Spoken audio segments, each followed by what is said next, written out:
And just for the record, as the titular head for all those years of the Republican Party in the state of Florida, were you aware of this profligate spending, any of the secret deal making that was going on, and basically money being spent, donor money being spent on non-party business? No, sir.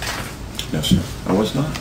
Do you think you share any of the blame for selecting Jim Greer, who's now under indictment for money laundering and theft, plucking him from a position on the Oviedo City Council to run state party business? No, and let me explain why. I appoint a lot of people. I didn't actually appoint. I recommended him to the committee who elected him. But I appoint a lot of secretaries to the administration. I appoint judges, a lot of people. And when you do that as the chief executive, whether you're running a newspaper or the government of the state of Florida, you try to utilize the very best judgment you can. Pick people that you believe you can have faith in. Listen to recommendations of others in trying to come to that conclusion and that decision. And make a choice, or a recommendation in this case. I don't think that I would bear any more responsibility for that than my predecessor, Governor Bush, would for picking the man who headed up the Department of Corrections and got indicted and went to prison. I mean, human beings are human beings. And frankly, we still don't know the outcome as it relates to Jim Greer. In this country, you're still innocent until proven guilty.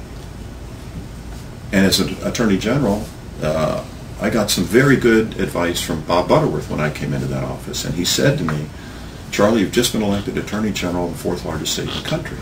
This is back in 2002. And he said, I think you're a fair guy. He goes, "Please understand the authority and the power this office has.